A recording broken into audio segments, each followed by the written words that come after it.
Two guys of Minnesota sports flowing in their veins. Mackie and Judd on Score North and ScoreNorth.com. Maybe I could do a better job of teaching him how to take care of his body, diet and everything. So that'll be on me. I know y'all think it's funny up here when he talks about Popeyes and all that.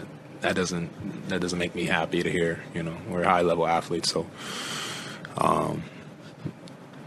I gotta work. I got work to do. But also, it falls on me too. The old cliche, it falls on you. Everyone wants to take the blame, but it's all of us. Well, that's the point in the Timberwolves season that we've reached. 4 games in here. Yes. Karl Anthony Towns calling out Anthony Edwards' eating habits, and then some weird comment at the end there about how the old cliche, everybody wants to take the blame. It's that's not at all the cliche. At all. I don't even know what he's talking about at the end there. I don't even know if he knows what he's talking about. Anyhow, this is daily Minnesota sports entertainment, speculation, and in this case, therapy today. Judd's voice is on life support because he was just screaming at the Wolves for 3 hours courtside media row last night. Press row, I was just in front. Carl.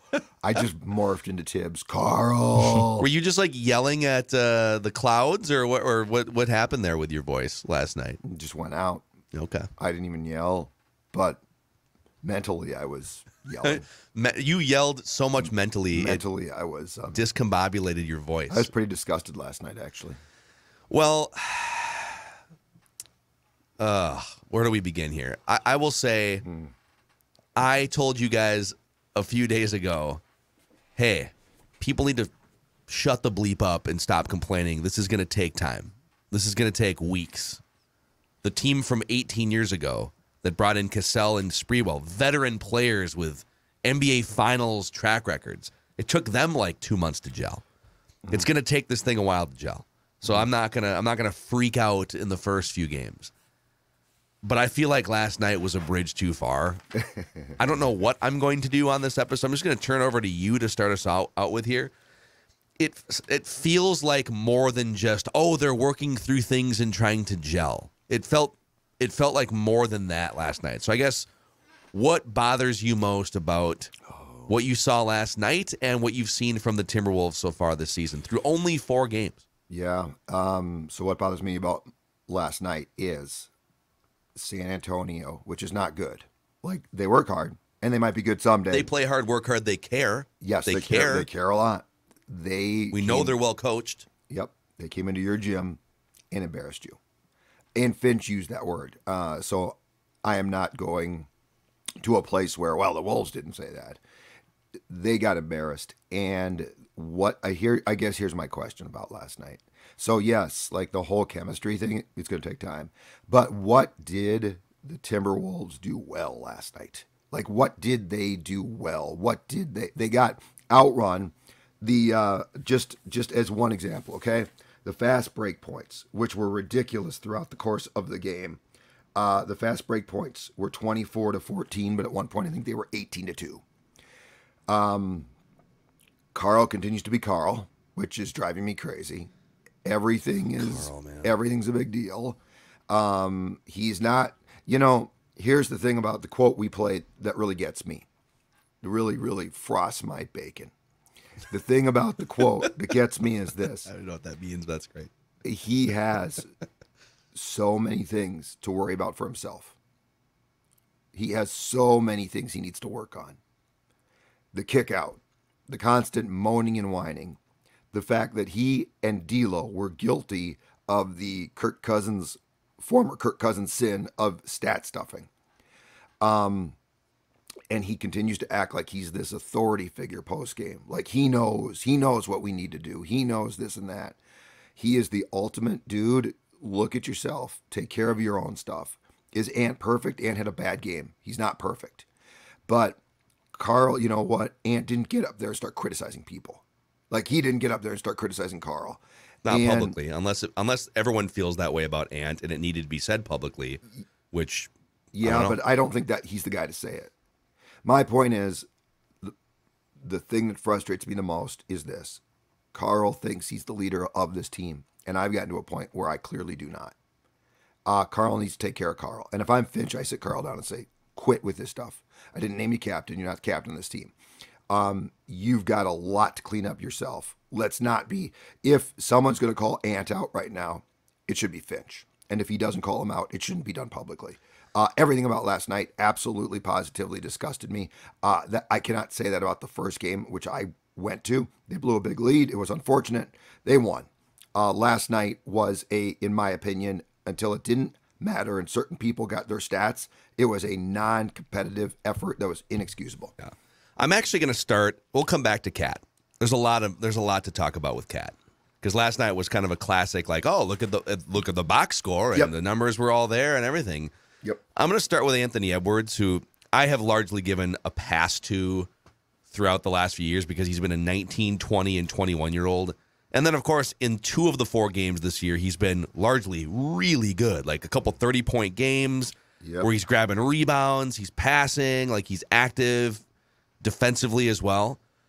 But we're 4 games into the season, and, dude, you still have a 4 for 17 shooting performance on your card and now a 3 for 15 in which you just don't know when to stop taking threes.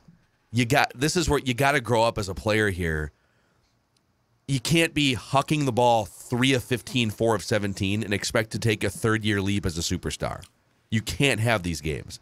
So, like, a little self-aware. He loves his shot, and his shot looks like it should fall more often. Mm-hmm. But until you find some sort of rhythm where you can take 7, 8, or 9 threes in a game and hit a large chunk of them, stop taking 7, 8, or 9 threes in a game, dude. Basketball self-awareness. Now, that's one of the biggest things that I think this team lacks. And then I don't love Carl coming out, and he always plays the martyr in these post-game press conferences. Yes. You know, he is the king of empty, hollow rhetoric. Like before the season, talking about good's not good enough anymore. It's time to be great. It's time to go from good to great. It's like, that sounds great, but what is that? You don't even know what that means. You're just saying words. Do you understand what the process is to be great? No, you're still flailing every time an official wrongs you. You're still playing the victim on the court for 2.5 hours. That said, I think it's interesting that he brought up Ant's diet after the game. You know, I don't look at Ant as a guy that's like out of shape necessarily, but I mean, he's a big, thicker guy, and he has struggled on the back end of back-to-backs, and even he said, yeah, I got to figure this out. I'm just bad the second night of back-to-backs. Dude, you're 21. You're 21. There's guys out there like Austin Rivers has been in the league for 10 years, and Rudy Gobert's got knee braces, and all these other guys who've got wear and tear. Dude, you are 21. You're spry. Why are you struggling on a back-to-back? So maybe there is something to what Carl is saying. It's like, dude, it's time to be a professional here. I will buy into that a little bit. But where I'm going to criticize Karl Anthony Towns is just, you are one of the presumed leaders of this team. And you spend every post-game press conference giving empty rhetoric and quotes and putting it on you. And like, you don't even know what you're saying half the time. And barely any of it actually comes to fruition, it seems like, right? Like the same things that plague him year after year in his career aren't fixed. He can't even clean up his own house when it comes to complaining about officials and kicking his leg out and getting offensive fouls. You know, he spends 2 hours every night acting like a victim on the court in his, 7th season in the league. Oh, how could you call that foul? How could you, he takes a half hour to get up and down. It's a 5-on-4 jailbreak the other way because he unnecessarily falls to the ground demonstratively like a drama king, right? I think there's something to, Ant and his inefficiency. Maybe there's some lack of professionalism. I find that comment interesting from Cat. But on the Cat side, I think his on-court personality and demeanor, regardless of some of the numbers he puts up, I think his on-court personality and demeanor suck the energy out of most teams he's played on. He's a common denominator in a lot of these problems going back multiple coaches, multiple different iterations of teammates. He has zero awareness. Zero. The Ant comment can be made, but it can't be made after that game, after the whole team and you played crappy. And you played crappy. The stats tell zero story.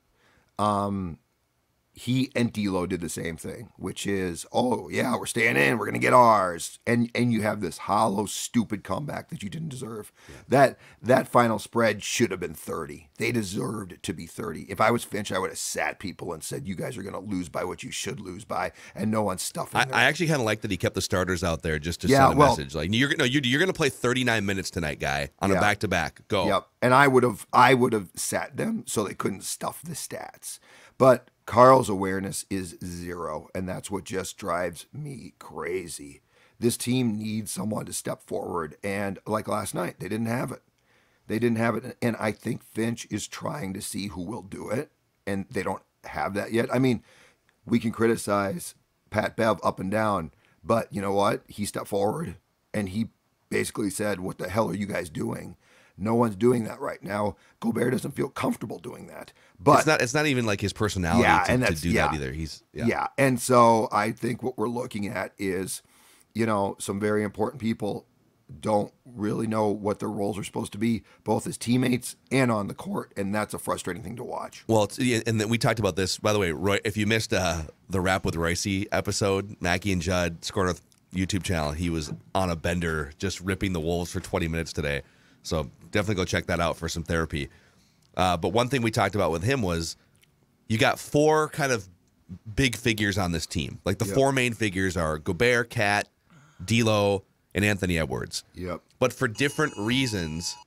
Is that the Amber Alert that keeps going off for you guys? Yeah.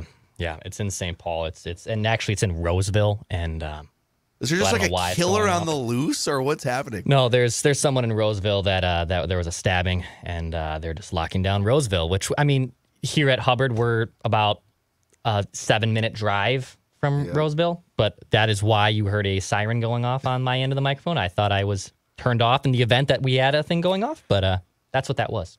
Wow. I feel like if they had Amber Alerts like this back in the 70s, you never would have had a Michael Myers situation, right? Like the first killing would have happened, and then all of a sudden everyone would have had alerts on their phones, and it would be fine. I told you, Phil, about 6 years back, I'm taking a nap, and my phone starts going crazy, and I'm like, oh my God, what's going on? And my heart starts racing. Now, it was, and these are good, an Amber Alert, right? But I'm like, how do I shut this off? I can't have this. I'm at home. You can't be bothered by children being kidnapped.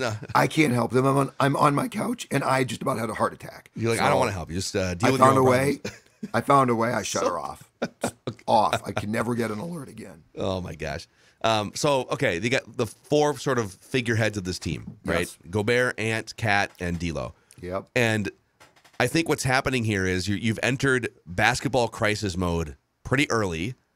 Not unexpected that you would run into some turbulence. I think the turbulence that they've experienced, especially last night, is more than normal. It's more than just like them trying to gel. Mm-hmm. And so now it's about, okay, how do we come together? Because we don't know if this thing can work because we haven't seen the best version of whatever it's going to be yet. Like you can't just say, oh, it doesn't work. Well, we haven't seen. I need like 20 games to see that whatever the best version of this is. I want to see it before I say it doesn't work. Mm-hmm. And we're still in that phase.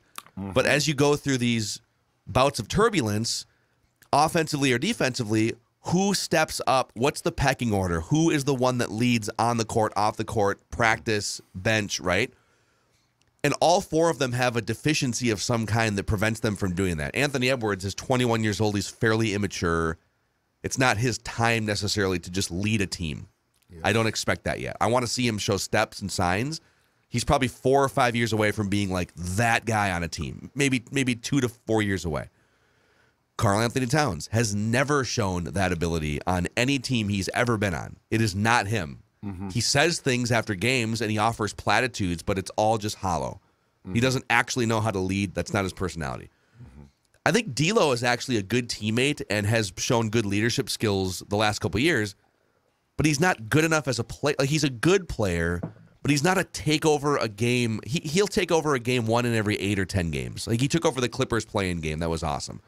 But he's like the 15th to 20th best point guard or ball handler in the NBA. Like he's not just going to say, all right, guys, I'm dropping 33 points tonight.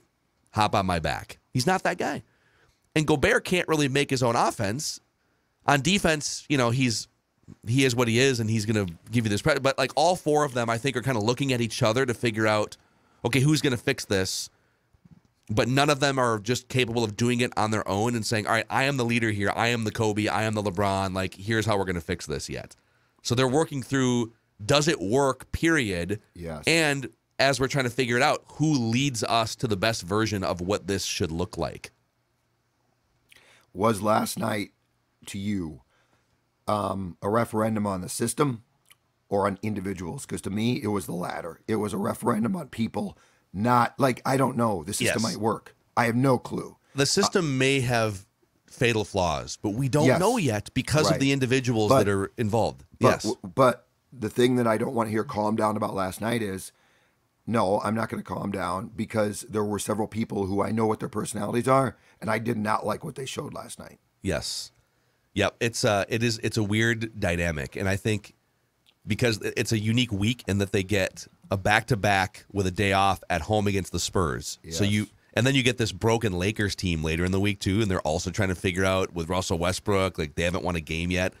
So you should be able to just roll through these next two games on paper. Yes. But this next game against the Spurs, they just gave you the blueprint. They shined a light in your face and held a mirror up to you and said, here's who you are.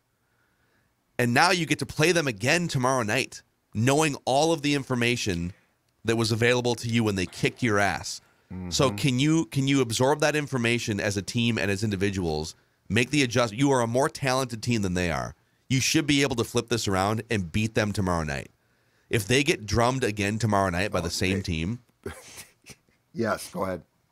Again, I was planning on waiting like 20 games to sound an alarm, but now I'm actually starting to think, boy, what is their plan B? Like, what if this, for whatever reason, like, what if this doesn't work? How many conversations do you think they had before pulling the trigger on that trade about, if it doesn't work, what's our out? Oh, boy. Oh, I don't Do you think they had to have had those conversations, right? You don't make that trade and not think, okay, if it doesn't work, what's our next chess move? Explain this to me. So just in the Wolves scheme. So forget the fact they got drummed. Explain this. Why is the basketball so consistently sticky with what they're trying to do? Because it moves around. It feels like it moves around at a snail's pace at times. I mean, the Spurs are like, hey, bye. Well, it's because of D'Angelo Russell is guilty. Anthony Edwards is guilty sometimes of this.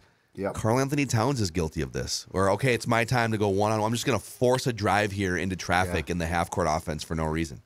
Really? Okay. And then if I don't get the shot off, I'm going to flail and complain about getting fouled while the other team races 5-on-4 the other way. It's maddening. How do you not look at because there's chunks this season where they are moving the ball around and they're throwing lobs to Rudy and the lineup combinations are working. How is it that you see it on film, you feel it in a game, and then you go the complete opposite direction for stretches?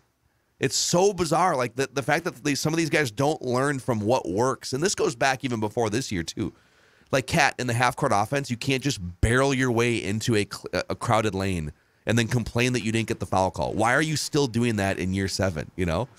It's just like, so to answer your question, some of it's individual stuff that exists beyond the scope of like this system and Gobert and even before Finch ever got on the scene. I feel like at the 20-game mark is when the full panic can start. Because right now it's frustrating. We got a long way. And we do. And we have like Portland right now is 4-0. And Portland was thought to be, hey, maybe they're a good bubble team, but they're 4-0. The Spurs are 3-1. The Spurs were supposed to be terrible. It's definitely frustrating that you're not blowing out and winning these games that should have been winnable on the schedule. Phil had them written down at 5-2 to start the year, which seemed even like a layup because they're playing these crap teams, right? But I think once you get to that 20 and even 30-game mark, that stretch between game 20 and game 30, if it's still the same or worse, then it's a full-on panic. It's a full what? Oh crap! What do we do now? And you have to also kind of weigh in: are they healthy? Are there injuries derailing things? Because if it's the same process from game 20 to 30 as it's been from 1 to 20, then there's significant problems, and you have to address them. I mean, that's where I'm at. So you're still patient for 20 games, is what you're saying? I'll be patient for 20 games. Wow, that's I kind of envy that because I am losing my patience after 4, I guess. I'm not losing patience with what Finch wants to do, but my patience with Cat to start the season was here. I know, and I'm holding my fingers very close. Like, I know him. I don't need to see him morph into a different human, but this whole thing of I'm the leader of the team. No, you're not. Someone needs to tell you you're not. It drives me nuts. But it should just happen organically at this point. I feel like there's enough guys who know what they're doing now. Like in terms, like Rudy Gobert has been in the league long enough. Yes. D'Angelo Russell has been in the league long enough. Although we brought this up last year at times too, and this was more at the beginning of the year when they started like 4-9 or something. I was worried that D'Angelo and Cat had just played on too many losing basketball teams that they don't know what the light looks like. They don't know what it looks and feels like to be on a winning basketball team in the NBA outside of like D'Lo's 1-year run where they won 42 games in Brooklyn, which is barely a winning team. Correct. And the year that Jimmy Butler came and kind of carried everyone. Correct. And so I think my biggest concern here is that it's not that D'Lo and Cat are garbage players or that they're, bad humans or anything like that. It's that those guys have just been wired on losing teams for the large chunks of their career. And there's a lot of wiring that they've just been unable to untangle to this point. And the scary part, the answer, I think, to both your questions is this. If this does not work, and we're 4 games in, but if this does not work, that's it for Cat. Isn't that probably the plan B, right? Like, he's got to be the guy who's out. And personality-wise, he is making it very hard. 4 games in, we're talking. No. You got to know what your plan B is, though. You got to know what your. No, you know what though? We're not. We talked about this the night of the Memphis game when you melted down on Cat. People mocked me, by the way. Playoff game. You're being too hard on him. His personality is a huge problem. I agree. A huge problem. But what I'm saying is, no. When it comes to Cat, this is not too early. This is because this is not a scheme problem. This is it's all about him again. And now Ant eats too much Popeyes. And again, he's not the guy to call that out. He might be right, but he's not the guy. Did he call that? What I want to know is, has he or someone else called this out in the past behind closed doors? Is this a subject that's been broached time and time again behind closed doors and it's not getting through? Fair and question. he decided strategically to go public with it. Because if that's the case, all right, well, then, this dude's not putting in the work behind the scenes. I got to do something. I'm going to go public with it. If it was him just on a whim making a comment without there being behind the scenes leadership discussions, I have a huge problem with it then. Do you think, though, that he's the right guy to do that at that time, too? That's what I don't like. I don't mind the accountability. I don't like him holding people accountable when he's not accountable. I think he has a lot of things to look in the mirror before he starts calling out other people. Including those bad games in the playoffs. Yeah. That was inexcusable. So here's another question for you guys. Actually, I'm going to ask you a question about Tim Connolly's first month on the job. And the question is going to be presented by our friends at Federated. Federated's been around helping our business the last few years. More than that, actually. Going back to 1500 ESPN, they've just been a great partner for us and a great partner for all sorts of businesses inside the state of Minnesota, outside. They're all about helping you navigate the world of risk as a business owner and maximizing the success of your business. Risk management tools and resources galore over at federatedinsurance.com, where it's our business to protect yours. Tim Connolly strikes me as a smart guy.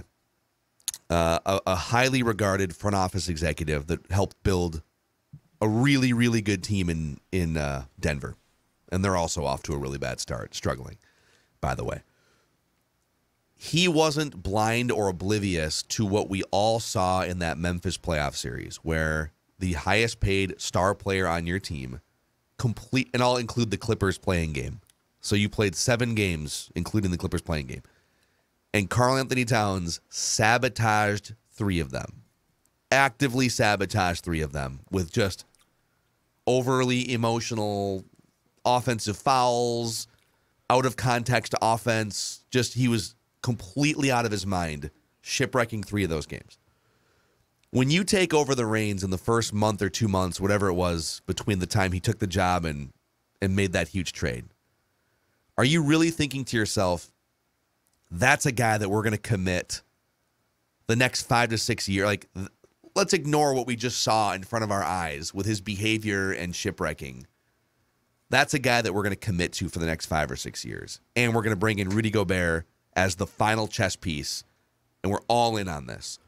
Or did they say to themselves, okay, hopefully we can just shake that off, mature, get better, learn from it. Tough playoff series, it happens.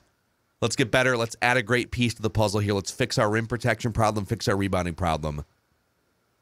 If it doesn't work, and we start to see some of these same things pop up, our out here is that we can recoup maybe not the same value you got, you had to give up for Gobert, but like you could still get multiple first-round picks and a current player if you had to trade Towns in an emergency. We are not anywhere near there right now. Correct. But I'm asking you, do you think they had a plan B conversation before bringing Rudy Gobert in about Karl Anthony Towns or anyone else on the roster? Yes, definitely. So, wow, some bad stuff going on at Roseville. He's right behind you. Oh, my God, Declan. Oh, no. I'm so annoyed. The call is coming from inside the house, inside the annoyed. studio. Yes, I think there's definitely a plan B. And I think the plan B is this. I mean, so when Conley took the job, he obviously talked to Finch. Finch is not a dummy. Finch probably said, we got some problems here. Like, hopefully it works, but we got some problems. I think plan A as a stabilizing thing is to have Gobert just emerge as the man, and Cat can contribute, and that's great. Plan B, though, is having to trade Cat. And look, Cat's inability to mature is, and has been for a couple of years now, a real problem. Like, this isn't changing. Nothing's changing. And I guess to talk about a term that we usually use for Kirk Cousins is this. Is Karl Anthony Towns, is he a winning player? And my answer is no, he's not. He's not. It's so conflicting because like a lot of signs would point to the fact that he is a winning player in certain metrics and on paper. But the eye test he's not a winning personality. No. He's not a winning leader or anything like that. No. And I mean, let's be honest. If he doesn't melt down in the playoffs, they win that series. Agreed. I mean, they were close with him melting down. Absolutely. So imagine if he doesn't basically lose his cool, they win that series. That's a very losing. I don't care what the metrics say. That's a losing player. I still don't know enough about Ed. Like I'm still hopeful on Anthony Edwards, and I'm not gonna savage him in the way that maybe I have with Karl Anthony Towns because he's 21. Like I believe a 21-year-old player deserves leeway to grow, and when you're 27, you're kind of done. Like you kind of are who you are as an NBA player, and so I just think it's more fair game to call him a completed project. And same with D'Lo.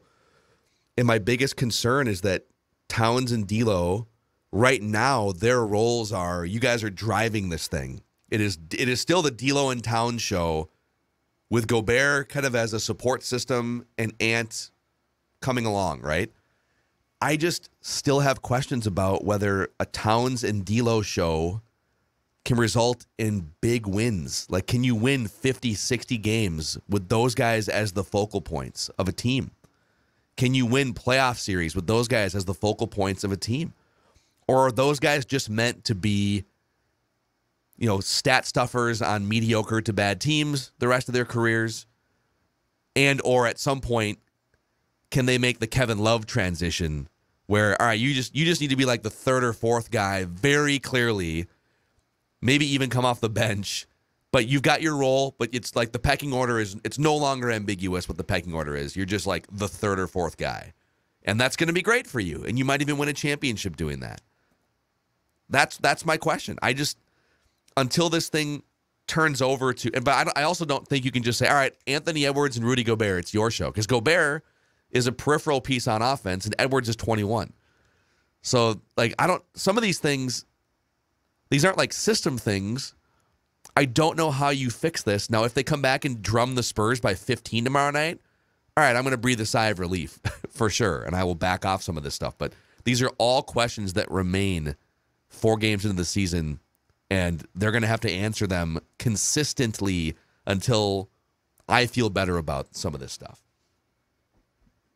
When has Cat provided, how often has Cat provided you confidence when things are going wrong? Because that's my thing. He is a little bit like Cousins sometimes in that, okay, the game is starting to turn. The defense is getting pressure. The crowd is into it. It's a tough environment. Adversity has hit. And sometimes Cat and Cousins pour gas on the fire and make it worse. Mm-hmm. They're not the calming presence that you need in moments of sports crisis. Yes. And that is tough to overcome. I don't know how you could just kind of change that. You either kind of have it or you don't. Yes. And Towns has shown time and time again. And again, some of this stuff is like I see people on like some of the Twitter replies last night. It's like, he was the least of their problems last night. This is a big picture conversation here. This is a zoom out conversation. Yeah. This has nothing to do with like the stats from last night. No. But you got to look beyond the stats too, with both Cousins and with Towns in their careers. There's a missing piece there somewhere that's a common denominator thread throughout multiple different rosters and coaches and in some cases franchises, right? So I don't know, man. I wish I could be more zen like this, like Declan apparently is, and just, oh, you know what? It's just growing pains. My sports sense, my sports sixth sense says that this is more than just them having trouble gelling with the system. Last night was bad, real bad. And here's my problem. Wolves and Wild, such high hopes. You know, high hopes, right? Man, I might worried about both teams. I get the booing, and by the way, I don't look down on any Timberwolves fan for booing yesterday or booing on opening night. You should be booing. You 100% should be booing. This is definitely not, oh, don't look over here. Like, no, like, be happy that they're playing basketball and we're having a good season. I definitely don't want my interpretation of being patient for 20 games to fall under that umbrella because they have been embarrassing through the first 4 games. So be booing and be upset and hold the team to a high standard. But I do think, just judging by how the league has started here through 4 games and how the Timberwolves have looked, by the 20 to 30 game mark, that's when we can really assess if this is going to be bad or we need to get out of this situation or what's the plan B. That's where I'm at with it. Yeah, is there, okay, what percentage chance would you guys, if this thing just, let's say they're just like mediocre, it's weird, there's no chemistry, it's not working, they're just a 500 team fighting for a play-in spot, and we're getting toward February. I mean, would you legitimately look for a plan B exit mid-season? No. You'd wait till the end of the year? I'd wait. You got to play it out, I think. But I think last night is a tipping point already 4 games in. We need a players-only meeting is what we need. How do you react to that? I need a players-only meeting. They're off today. They're off today because I believe they have to be because they play back-to-backs. Yeah. So, you know, I'm just glad they get to rest. Yeah, me too. Anthony Edwards looks like looks like he needs some rest. It's tough being a 21-year-old elite athlete and getting tired on the back end of back-to-backs. Calories of bad food is what he needs. Why are you eating crappy food and getting tired on the back end of a back-to-back? For people that wanted me to rip Anthony Edwards, here you go. Guy, be a professional. What are you doing? And stop saying things on Instagram that affect communities of people. Be an adult. Okay. Flagrant Howls, by the way. You can find our least favorite things and favorite things about the Timberwolves through the first 3 games on the Mackey and Judd podcast feed and Flagrant Howls with Kyle Theige. We'll be back to recap the second Spurs game later on this week. We need a breather here on Mackey and Judd. Minnesota Sports Therapy for you.